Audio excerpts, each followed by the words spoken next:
The worst part about betrayal is that it never comes from your enemies. I learned this lesson the hard way when my sister Natalia called me at 3 a.m., sobbing uncontrollably. My name is Jolie, and 6 months ago, I had a promising future and $87,000 in savings. Today, I have neither, thanks to the person I trusted most in this world. Jolie, please, I need your help. Natalia's voice cracked through the phone. The doctors found something. I need surgery, and I need it fast. I sat up in bed, my heart racing. What? What did they find? A tumor, she whispered. They caught it early, but I need to act now. There's this specialist in Boston, but my insurance won't cover it. I don't know what to do. I'd always been the responsible sister, working extra hours at my marketing job, living below my means, and saving religiously for my dream of starting my own business. Natalia was the opposite, spontaneous, creative, and perpetually broke. How much do you need? I asked, already knowing I'd help her. She was my sister, after all. The procedure costs $85,000, she said between sobs. I know it's a lot, but Mom and Dad can't help, and I'm scared, Jolie. I'm so scared. I met her for coffee the next morning. The usually vibrant Natalia looked pale and drawn, her hands shaking as she clutched her cup. The doctor says if we wait too long, the options become limited, she explained, sliding medical papers across the table. I glanced at them, official-looking documents with medical terms I didn't understand. Have you told Mom and Dad? I asked. She shook her head. Mom's still recovering from her hip surgery. I can't put this on them right now. Please don't tell them. I reached across the table and squeezed her hand. We'll figure this out. That afternoon, I withdrew my entire savings, except for a few thousand for emergencies. When I handed Natalia the cashier's check, she hugged me tight. I'll pay you back, she promised. Every penny. Just focus on getting better, I said, fighting back tears. 2 days later, Natalia flew to Boston. Mom called me, worried about her sudden trip. She said she's visiting old college friends, Mom said, but something feels off. I hated lying to her. I'm sure she's fine, Mom. You know Natalia, always spontaneous. The updates came sporadically over the next few weeks. Texts about pre-op preparations, recovery time estimates, and vague medical details. I wanted to fly out to be with her, but she insisted the timeline was uncertain. The doctors want to try some preliminary treatments first, she explained during one of our rare phone calls. It's complicated. A month passed, then 2. Natalia returned home, claiming the surgery had been successful, but she needed time to recover. She seemed different, more distant, avoiding family gatherings, making excuses about follow-up appointments. I stopped by her apartment one evening with soup and her favorite movies. She answered the door in workout clothes, looking healthier than I'd ever seen her. The recovery's going well? I asked, studying her glowing complexion. Oh, yes, she said quickly. The doctors are amazed at my progress. Listen, I can't hang out tonight. I have a virtual support group meeting. As I drove home, something nagged at me. The medical bills she'd shown me, her sudden recovery, the way she changed the subject whenever I mentioned repayment. But I pushed these thoughts aside. She was my sister. We'd shared everything since childhood, secrets, clothes, dreams. She wouldn't lie about something like this. That night, I scrolled through my nearly empty savings account, trying to quiet the voice in my head that whispered something was very wrong. My business plans would have to wait, but at least my sister was healthy. That's what mattered, right? My phone buzzed with a text from Natalia. Love you, sis. Thanks for always having my back. I smiled and replied with a heart emoji, unaware that in a few short weeks, my world would shatter when I discovered the truth about my sister's surgery and the web of lies that would tear our family apart. Looking back now, I should have seen the signs. But trust is like that. It blinds you to the obvious, especially when it comes to family. And Natalia? She was just getting started with her performance of a lifetime. 3 months after Natalia's surgery, I found myself at our friend Emery's housewarming party, nursing a glass of wine and trying to ignore the growing pit in my stomach. Something felt off about my sister lately. The way she dodged questions about her recovery, her sudden shopping sprees, and most notably, her complete silence about repaying the loan. You should see the new bag she got, I overheard Emery telling another guest in the kitchen. Natalia always had expensive taste, but lately she's been living like a queen. I froze, pretending to check my phone while listening. Oh my God, did you see her Instagram stories from the Maldives? Another voice chimed in. That resort must have cost a fortune. My hand tightened around my wine glass. Maldives? Natalia had told our family she was at a wellness retreat in Vermont last month, focusing on her post-surgery recovery. She told me she got some kind of inheritance, Emery continued. But between you and me, she was bragging last week about how she convinced her sister to give her all this money for some emergency. She seemed pretty proud of herself. The wine glass nearly slipped from my hand. I set it down carefully, my fingers trembling. Jolie! Natalia's voice rang out as she burst into the kitchen. There you are! Come see what Mario got me. She grabbed my arm, pulling me toward the living room, seemingly oblivious to my rigid posture. Her fiancé Mario stood by the fireplace, chatting with our father. Look at this! She thrust her wrist in my face, showing off a gleaming diamond bracelet. Isn't it gorgeous? Mario surprised me with it last week. Beautiful, I managed to say. Must have been expensive. Oh, you know Mario, she laughed, touching his arm. He loves spoiling me. Mario smiled sheepishly. Actually, Nat insisted on this one, said she had some extra savings to splurge. Dad raised an eyebrow. Extra savings? From where? Oh, you know. Natalia waved her hand dismissively. Just been careful with money lately. Speaking of which, Jolie, can we talk about that thing we discussed? In private? She pulled me into Emery's guest bedroom, closing the door behind us. I know I promised to start paying you back, she began, but things are still a bit tight with all the post-surgery expenses. Maybe we could push it back a few more months. I studied her face. The perfect makeup. The designer outfit. Not a trace of someone who'd undergone major surgery just months ago. How was Vermont? I asked carefully. Oh, amazing. The retreat center was just what I needed. Funny, I heard someone mention the Maldives. Her face flickered for just a second before recovering. Oh, that. Yes, after Vermont, Mario surprised me with a quick trip. I didn't want to mention it because, well, I didn't want you to think I was spending frivolously while owing you money. Right, I said quietly. And how are the follow-up appointments going? Great. The doctor is really pleased with my progress. She checked her phone. Oh shoot, I need to go. Mario and I have dinner reservations at that new French place downtown. As she hurried out, I stood there, feeling like I'd been punched in the gut. I pulled out my phone and opened Instagram, scrolling through Natalia's feed. There they were, photos of her lounging on pristine beaches, dining at luxury restaurants, shopping at high-end boutiques, all posted during her supposed recovery period. Everything okay? Dad appeared in the doorway. You look pale. Did Natalia ever mention anything to you about being sick? I asked. Before her trip to Boston? He frowned. No, why? Just curious, I replied, forcing a smile. That night, I couldn't sleep.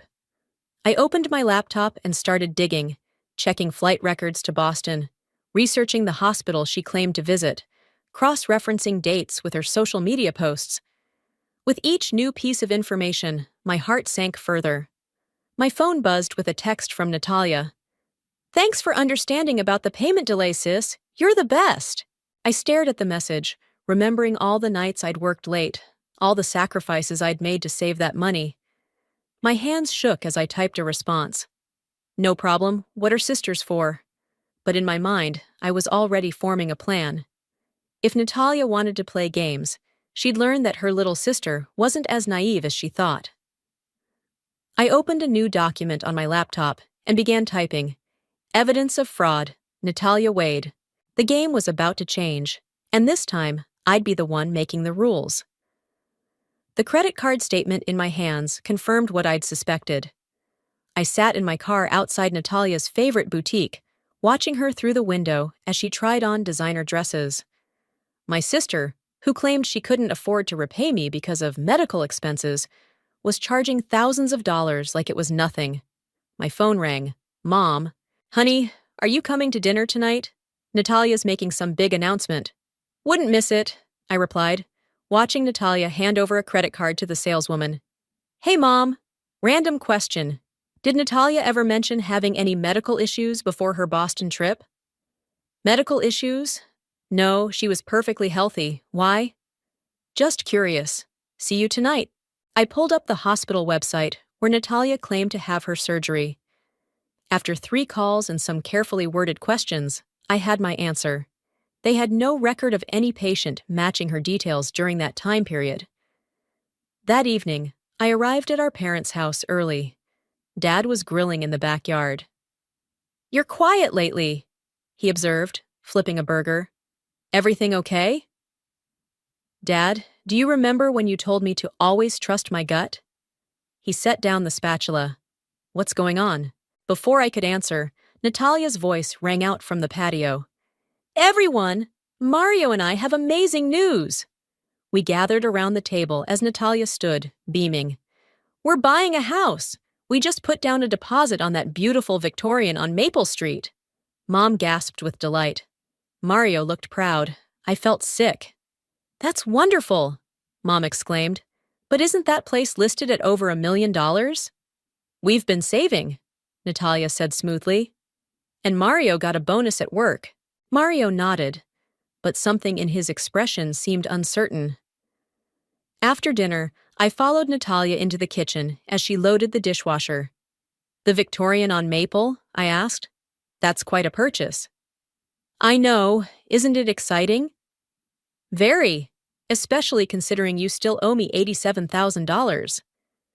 She straightened up, her smile faltering slightly. I told you, with all the medical expenses. Cut the crap, Natalia. I pulled out my phone. I have your credit card statements. The Maldives resort, the shopping sprees, the spa days. I called the hospital in Boston. They've never heard of you. The color drained from her face. You went through my personal information? You stole my life savings. Keep your voice down, she hissed. Look, I can explain. Please do. Explain how you lied about having a tumor. Explain how you took everything I worked for and blew it on vacations and designer clothes. I needed the money, she said, her voice dropping to a whisper.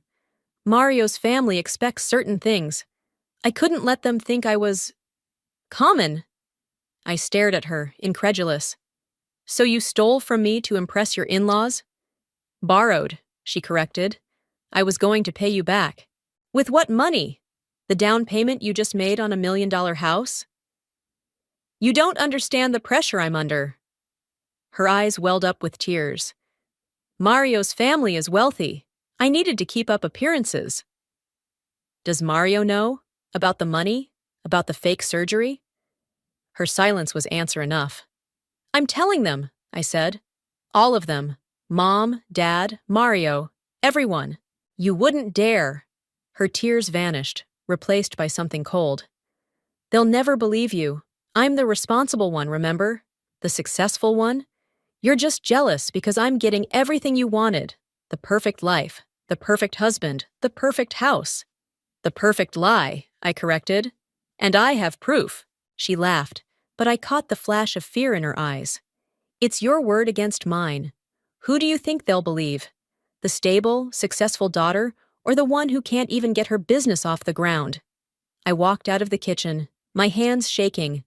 Mom and Dad were on the patio with Mario, discussing house renovation plans. They looked so happy, so proud of their daughter's success. That night, I sat at my desk, staring at my laptop screen. I opened a new folder and labeled it The Truth About Natalia. Inside, I saved screenshots of her credit card statements, vacation photos, and my recorded calls with the Boston hospital. My phone buzzed with a text from Natalia. I'm sorry about earlier. Let's talk tomorrow. Love you, sis. I didn't respond. Instead, I opened Amazon and ordered a high-quality voice recorder. If Natalia thought she had me backed into a corner, she was about to learn that sometimes the quiet ones are the most dangerous. The game was changing, and this time, I had nothing left to lose. The voice recorder felt heavy in my pocket as I met Natalia for coffee the next week. She'd chosen an expensive cafe downtown, of course. I arrived early, positioned my phone on the table to record video, and waited. Sorry I'm late. She breezed in, designer handbag swinging. The real estate agent needed to discuss some details about the house. No problem. How's the closing process going? Amazing. Though we need a bit more for the down payment. She gave me her practiced puppy dog eyes. I was thinking, since you're already lending me money. I pressed the button on the recorder in my pocket. About that, I've been meaning to ask. How did your surgery go? You never really told me the details. She waved dismissively. It was successful, obviously. Which hospital was it again? Boston General. She sipped her latte. Why all these questions? Just curious. Must have been scary, finding out about the tumor. Her face softened with fake sympathy. It was terrifying. But thanks to you, I got the treatment I needed. What kind of tumor was it? She hesitated. Complicated one. The doctors used a lot of medical terms. Try me. Look. She set down her cup. Why are you interrogating me? Because I called Boston General. They have no record of you ever being there. The color drained from her face. I meant Boston Medical Center. Tried there too. Nothing. I leaned forward. Want to tell me the truth about where my money went? She glanced around the cafe, then lowered her voice. Fine. I needed the money for the house down payment. Happy now? So you lied about having cancer? Keep your voice down, she hissed. Look, I knew you'd never give me the money otherwise. You're so rigid about these things. Rigid? You mean responsible? Whatever. She rolled her eyes. The point is, it all worked out. I'll pay you back once Mario and I are settled. With what money? You just spent it all on a house you can't afford. God, you're so dramatic. She reached for her phone. Mario's family is loaded. Once we're married. Does Mario know you stole from me? Borrowed, she corrected sharply. And no, he doesn't need to know. Just like Mom and Dad don't need to know. I pulled out my phone, showing her the video recording. Want to try that again? Her eyes widened. You're recording me? That's illegal. Actually, in this state, single-party consent is perfectly legal. I checked. Delete that right now, she demanded, reaching for my phone. I pulled it away. No. In fact, I have lots of recordings. Our phone calls, your credit card statements, proof of your lies. What do you want? Her voice trembled. Money? Fine. I'll get it somehow. I want you to tell everyone the truth. Tonight. Family dinner. She laughed bitterly. Never going to happen. You release those recordings, and I'll tell everyone you're just jealous, that you're trying to ruin my life because you can't stand seeing me happy. Try it, I said calmly. See how that works out when I show Mario the proof that you stole money for his down payment.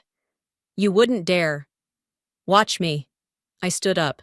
Tonight, family dinner. You tell them or I will. As I walked out, my phone buzzed with rapid-fire texts from Natalia. You're making a huge mistake. I'm your sister. Please don't do this. I'll make your life hell. I ignored them all and called Mom. Hey, about dinner tonight. Mind if I invite Mario? I think he should be there. Of course. The more the merrier. Back home, I organized my evidence, recordings, bank statements, hospital calls, everything. Then I sat down and wrote 2 emails. The first to Mario, with all the evidence attached, scheduled to send at 7 p.m. if Natalia didn't come clean. The second to Bruce, an investor who'd shown interest in my business plan months ago. Dear Bruce, I wrote, remember when I had to postpone our meeting due to a family emergency? I'm ready to talk now, and I have an even better business proposal, one born from personal experience with financial fraud. My phone buzzed again. Natalia. Fine, you win. I'll tell them tonight. But you're destroying this family. I replied with a single message. No, Natalia.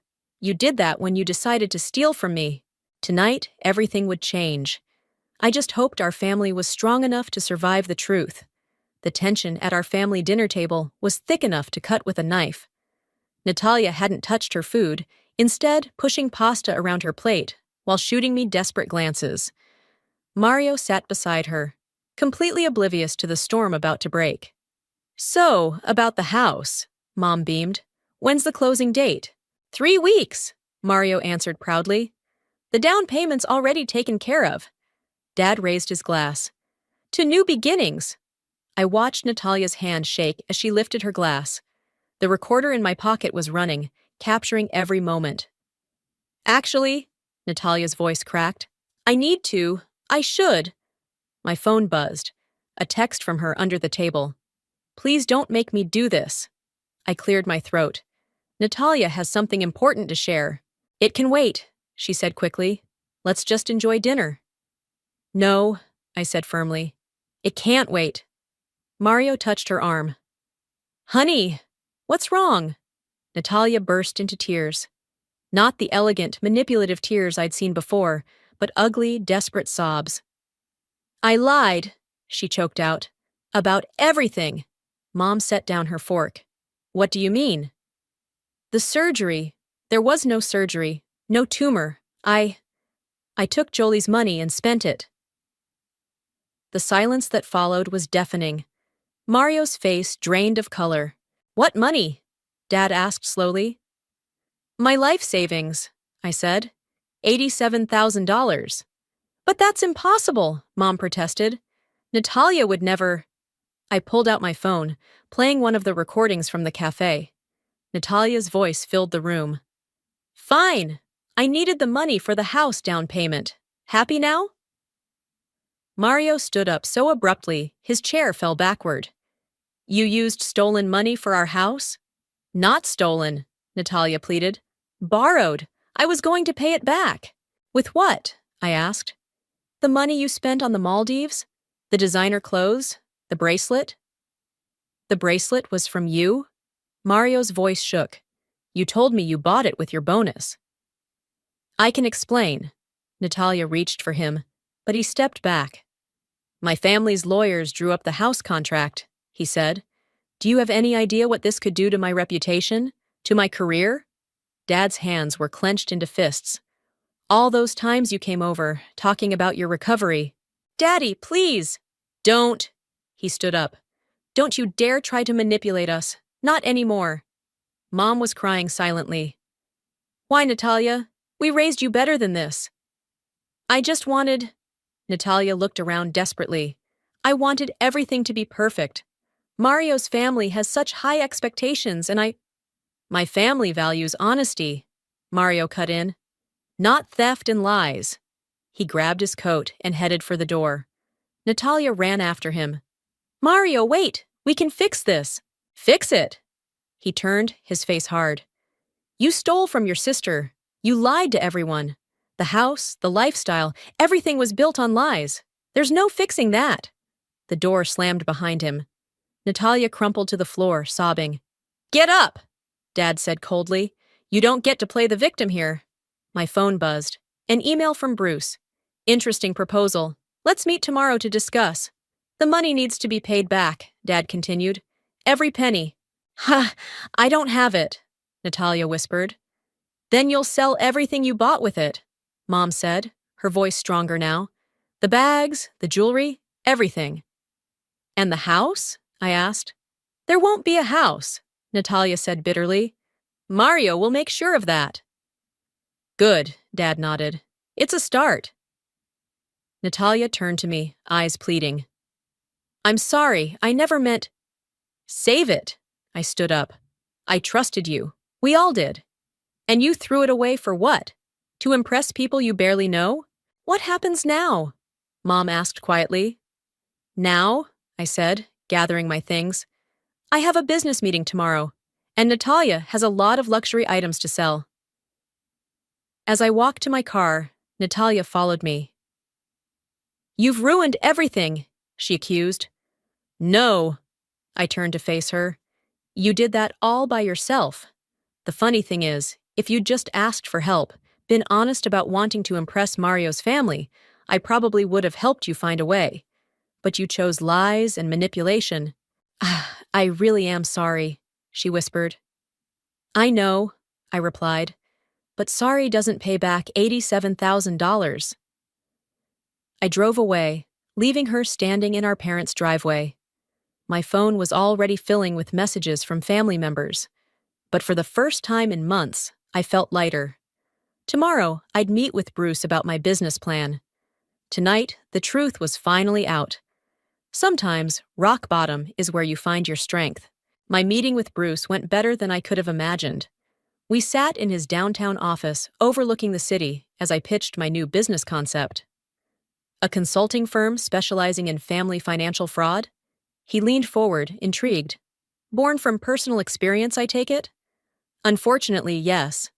I pulled out my laptop, but it made me realize how many people face similar situations. The emotional manipulation, the complex web of lies, the shame that keeps victims quiet. And you have market research?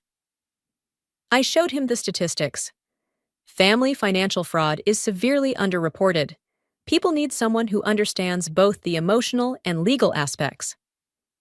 I'm in, he said, surprising me with his quick decision. But I want to see how you handle your own situation first. As if on cue, my phone buzzed. Mom calling. Natalia's having a meltdown, she said when I answered. Mario's family is hosting an engagement party this weekend, and she's threatening to expose them if Mario doesn't take her back. Put her on the phone. Jolie? Natalia's voice was frantic. You have to help me. Mario's family is spreading rumors that I'm a gold digger. They're trying to ruin me. You mean they're telling the truth? I'll tell everyone about the recordings, she threatened. How you secretly taped me. How you set me up. Bruce raised an eyebrow as I put the phone on speaker. Go ahead, I replied calmly. Show everyone how you admitted to stealing my money. I'm sure that'll help your case. She hung up. Bruce nodded approvingly. You're handling this well, he said. Most people let emotions cloud their judgment. My phone buzzed again. A text from Mario. Can we meet? There's something you should know. An hour later, I sat across from Mario at a quiet cafe. Natalia's been calling my family nonstop, he said, looking exhausted. Making threats, demanding money. They're considering legal action. I'm sorry you got caught up in this. That's not all. He pulled out his phone. She sent me this last night. The text read, If you don't take me back, I'll tell everyone Jolie seduced you. That's why she exposed me. Jealousy. She's desperate, I said. And she's always been good at turning victims into villains. My family's lawyers want to press charges, he continued, but I wanted to talk to you first.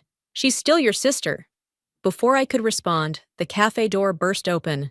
Natalia stormed in, her face twisted with rage. Having a cozy little meeting? She spat. I knew it! You two are together. Other customers turned to stare as she continued her tirade. Natalia, Mario's voice was firm. Stop this, now. Oh, or what? She laughed hysterically. You'll call your fancy lawyers? Go ahead. I'll tell everyone how you two betrayed me. I stood up slowly. Is that really your plan? More lies? You took everything from me. No. I pulled out my phone, recording again. You took everything from yourself, and now you're making it worse. Please, Mario added. Get help, Natalia. Real help. She grabbed my coffee cup and threw it against the wall. Help! I don't need help. I need my life back. The cafe manager approached. Ma'am, I'm calling the police. Go ahead, Natalia shouted. Ask my sister about the illegal recordings. Ask Mario about... Two police officers entered the cafe. One glanced at the broken cup and coffee-stained wall. Is there a problem here? Yes, I said quietly. My sister is harassing us and destroying property. That's not true, Natalia protested. They're the ones. We have security footage, the manager interrupted, and multiple witnesses. As the officers led Natalia away, she turned back to me. You'll regret this. All of it. Mario sighed heavily. I'll talk to my lawyers. Maybe we can work something out if she agrees to counseling. My phone buzzed. A text from Bruce. Watching you handle this situation has convinced me. Let's draw up the investment papers tomorrow. I looked at Mario. Thank you for being willing to help her, even after everything. We all make mistakes, he said. The question is whether we learn from them. Outside, I watched the police car drive away with my sister in the back seat. My phone was already ringing. Mom, Dad, probably more family members about to learn what happened. The truth about Natalia was finally catching up with her.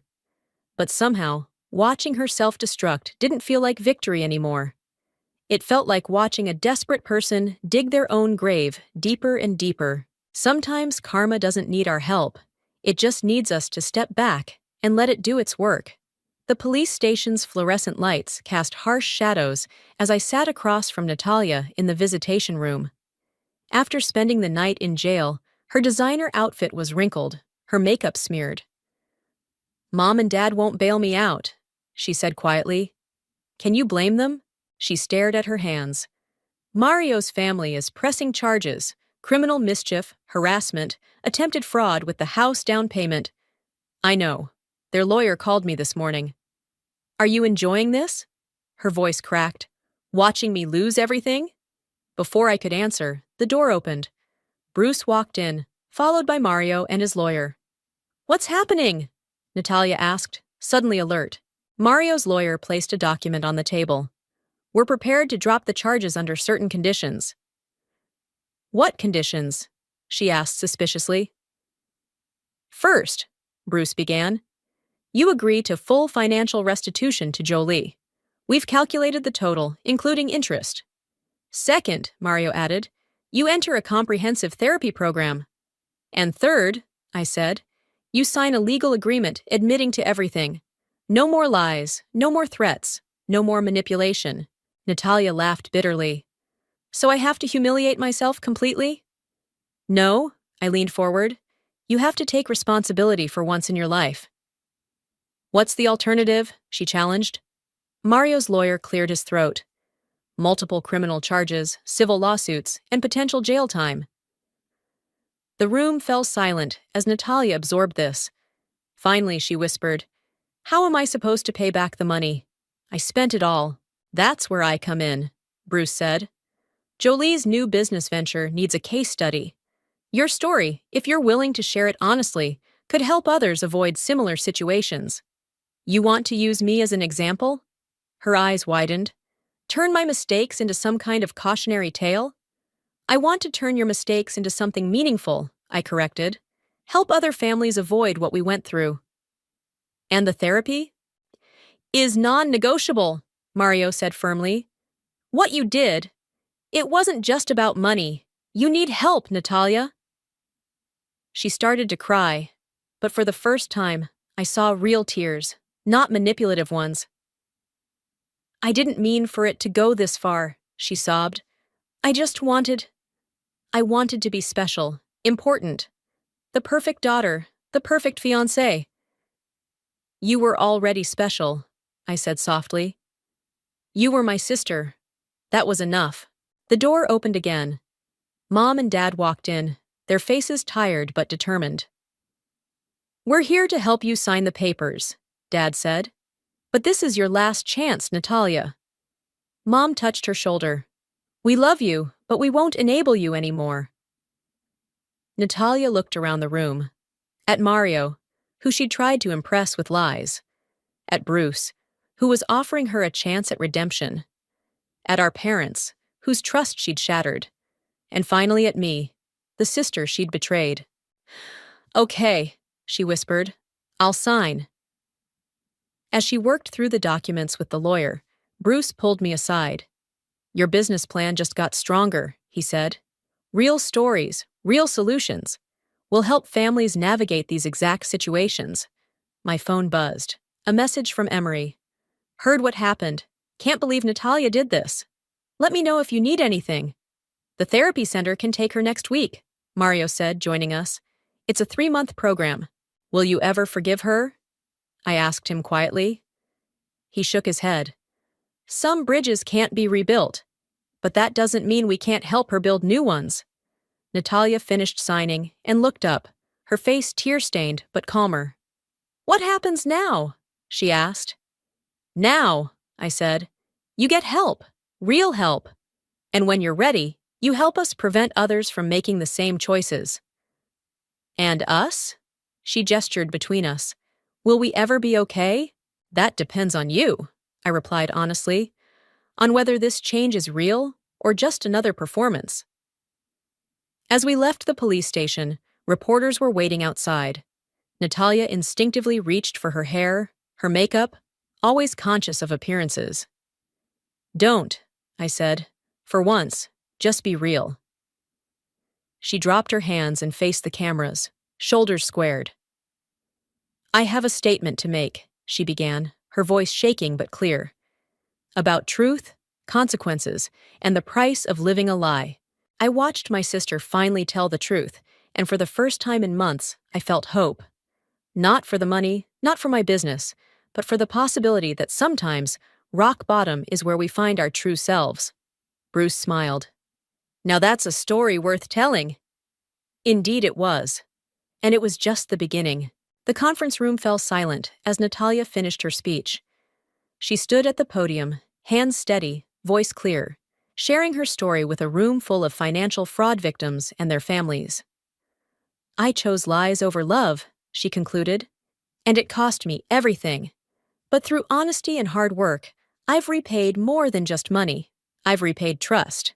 From my seat beside Bruce, I watched the audience react. Some were crying, others nodding in recognition. Our new consulting firm's first major symposium was a success. During the break, a young woman approached me. Your sister's story. It's exactly what happened with my brother. I didn't know who to turn to. That's why we're here. I handed her my card.